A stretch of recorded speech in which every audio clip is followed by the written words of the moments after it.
PM Suryaghar મફત વીજળી યોજનાથી ગુજરાત આજે ગ્રીન એનર્જી ક્રાંતિનું નેતૃત્વ કરી રહ્યું છે.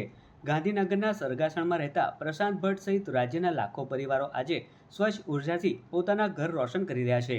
આ યોજના હેઠળ મળતા સરકારી પ્રોત્સાહન અને આકર્ષક સબસિડીના કારણે સોલાર પેનલ લગાવવી સામાન્ય નાગરિકો માટે અત્યંત કિફાયતી અને ફાયદાકારક સાબિત થઈ છે.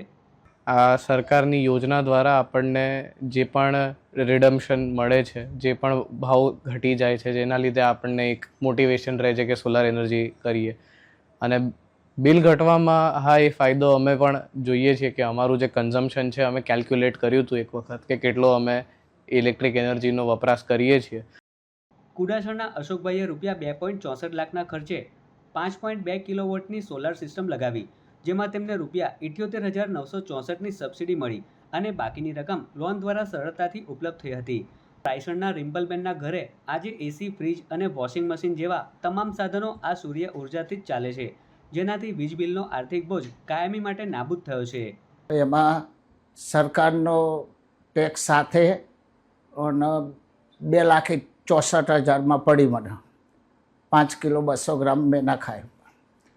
એમાં સરકારે મને ફાયદો આપ્યો 78,964 રૂપિયા સબસિડી આલી સરકારે, અને બાકીની મેં લોન કરી 1,59,000ની.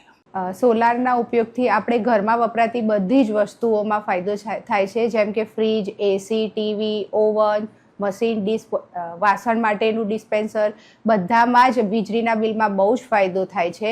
નાના છોકરાઓના ટોયઝ બી અમે ઇલેક્ટ્રોનિક યુઝ કરીએ છીએ, તો એ બી બધો ફાયદો કરતા હોય છે. અને હવે લેટેસ્ટમાં તો અમે પોતા માટે રોબોટ બી યુઝ કરી શકીએ છીએ. ઉર્જા મંત્રી ઋષિકેશ પટેલના માર્ગદર્શન હેઠળ સોલાર મંથ અને જનજાગૃતિ અભિયાન ચલાવીને રાજ્યમાં નિર્ધારિત લક્ષ્યાંક સફળતાપૂર્વક પાર પાડવામાં આવ્યો છે. અત્યાર સુધીમાં 6.92 લાખથી વધુ ઘરો પર સોલાર રૂફટોપ કાર્યરત થઈ ચૂક્યા છે, જેનાથી 2,487 मेगावाट વધુ हरित ऊर्जाનું ઉત્પાદન થાય છે. 10 लाख से ज़्यादा घरों का लक्ष्यांक हमें दिया गया था, वो तो हमने अचीव कर लिया. करीबन 10,84,000 जितने आवेदन हमें प्राप्त हुए हैं, और ये मंथ सोलार मंथ, और सोलार मंथ में हमने जो यहाँ झुंबेश की, उस हिसाब से हम अभी तक 6.92 लाख घरों को ये बिजली ये पीएम सूर्य घर के